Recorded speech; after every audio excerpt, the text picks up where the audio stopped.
Assalamualaikum warahmatullahi wabarakatuh. Bertemu lagi dengan saya Rahmat Sidik. Pada video kali ini kita akan membahas tentang perubahan wujud zat. Nah, perubahan wujud zat ini disebabkan oleh masuknya energi atau keluarnya energi kalor. Nah, perubahan wujud zat ini terbagi menjadi beberapa. Yang pertama ada melebur, yang kedua membeku, yang ketiga menguap, yang keempat adalah mengembun, yang kelima menyublim, dan yang terakhir adalah deposisi. Selanjutnya kita bahas satu persatu. Yang pertama ada melebur. Nah, melebur ini merupakan perubahan wujud zat dari padat menjadi cair. Jadi yang tadinya zat padat ketika dipanaskan dia akan menjadi cair. Nah, itu namanya melebur. Nah, sebagai contoh di sini ada es berubah menjadi air. Nah, ini peleburan, proses peleburan ketika kita memanaskan es, lama-kelamaan es tersebut akan mencair ya atau melebur. Gitu, itu yang dimaksud dengan peleburan. Yang kedua ada membeku. Nah, kalau membeku itu adalah perubahan wujud dari zat cair menjadi padat. Nah, yang tadinya berbentuknya cairan atau fluida, ini ketika mengeluarkan kalor atau kalornya diserap ya, energinya diserap, ini akan berubah menjadi padat. Nah, sebagai contoh di sini ada air. Air ketika kita masukkan ke dalam freezer ya, ke dalam freezer ini akan berubah menjadi es. Nah, ini yang dimaksud dengan pembekuan. Yang tadinya cairan dimasukkan ke dalam freezer itu akan menjadi es. Nah, yang ketiga ada menguap. Nah, menguap ini adalah perubahan wujud dari cair menjadi gas. Itu adalah menguap atau penguapan. Nah, sebagai contoh, di sini ada gambar baju ya, dijemur di luar ruangan. Itu adalah sebagai bentuk contoh menguap. Baju yang tadinya basah, itu ketika kena sinar matahari atau kena terik matahari, itu lama-kelamaan akan menjadi kering.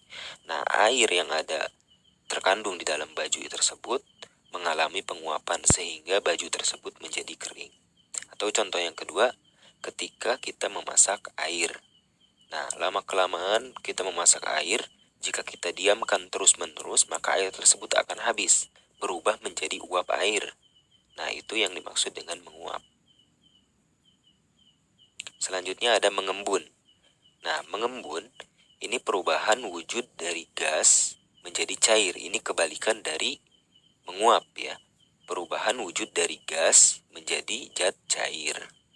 Nah, sebagai contoh di sini ada gambar gelas berisi air dingin, lalu di luarnya itu terdapat air-air hasil embunan. Nah, ini bukan berarti air yang di dalam gelas menembus ke gelas lalu ada di luar gelas, bukan. Tetapi udara atau uap air yang terkandung di dalam udara itu mengalami pengembunan sehingga berubah menjadi air akibat suhu dingin yang terkandung di dalam zat cair di dalam gelas tersebut. Itu. Nah, selanjutnya ada menyublim. Menyublim ini adalah perubahan wujud dari padat langsung menjadi gas. Tanpa menjadi cair dulu, dia dari padat langsung menjadi gas. Nah, sebagai contohnya di sini ada gambar kamper ya. Nah, ini kamper ini kan zat padat. Ketika kita didiamkan di ruang terbuka dan terkena uap, udara bebas, terkena panas, itu akan menguap. Lama-kelamaan akan menjadi habis si kamper tersebut. Nah, inilah yang dimaksud dengan menyublim. Dari zat padat, kamper tersebut zat padat, lalu dia akan menguap menjadi gas langsung, tidak menjadi cair. Nah, yang terakhir di sini ada deposisi. Deposisi ini adalah perubahan, ya, perubahan zat langsung dari wujud gas menjadi zat padat, ya.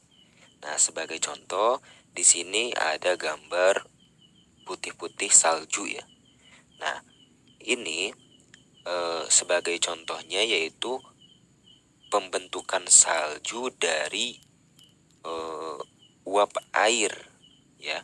Uap air itu kan berbentuk padat, berbentuk gas, ya, berbentuk gas. Lalu dia akan akibat suhu yang dingin, uap air tersebut akan berubah menjadi salju. Nah, ini perubahan dari gas menjadi padat, gitu. Dari uap air menjadi salju. Salju zat padat, uap air kan gas. Nah, itulah yang dimaksud dengan deposisi. Nah, selanjutnya di sini ada perubahan atau diagram perubahan wujud zat. Nah, ini diperhatikan. Di sini ada nomor 1, 2, 3, 4, 5, dan 6. Hubungan antara gas, perubahan dari gas menjadi padat, padat menjadi cair, cair menjadi gas, atau sebaliknya. Nah, ini keterangannya. Nomor 1, itu tanda panah ke bawah, dari gas menjadi dari padat menjadi cair. Nomor 1 itu namanya mencair. Nomor 2 yaitu kebalikannya dari cair menjadi padat, itu membeku. Nomor 3 dari cair menjadi gas itu menguap. Nomor 4 itu mengembun. Nomor 5 itu dari padat menjadi gas menyublim. Nomor 6 dari gas menjadi padat, yaitu deposisi. Nah, selanjutnya ini ada contoh grafik, ya. Grafik es yang dipanaskan. Nah, perhatikan di sini adalah grafik ke atas itu adalah yang vertikal itu adalah suhu, ya. Suhu terhadap waktu, ya. Ini pengaruh antara pemanasan es, ya. Pemanasan es seiring meningkatnya suhu, dan seiring es tersebut akan berubah menjadi zat cair.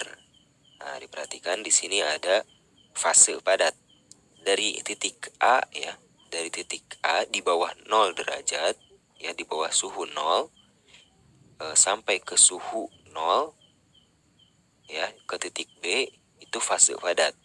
Nah, sedangkan di suhu 0 tersebut itu adalah titik lebur, ya, dari titik B ke titik C yaitu titik lebur, ya. Pada suhu 0 derajat itu adalah titik lebur dari es atau titik lebur dari air, ya. Nah, dari titik C ke titik D, ya, ini fase cair. Berarti dari suhu 0, ya, suhu 0 derajat sampai suhu 100 derajat ini adalah fase cair. Fase cair artinya zat tersebut, es tersebut adalah berbentuk cair dari grafik C ke D. Nah, sedangkan dari titik D, ya, ke titik E ini adalah titik didih air. Nah, yang kemudian ketika fase melebihi 100 derajat, yaitu EF fasenya, yaitu fase uap. Artinya ketika air tersebut dipanaskan dan suhunya sudah mencapai 100 derajat dan lebih, itu akan mengalami penguapan atau fase uap. Nah, inilah grafik es dari zat padat, ya, dari fase padat, fase cair, sampai fase uap. Semoga video ini bisa bermanfaat untuk pembelajaran fisika dan memudahkan kita dalam belajar fisika. Terima kasih. Sampai jumpa. Semoga video ini bermanfaat. Wassalamualaikum warahmatullahi wabarakatuh.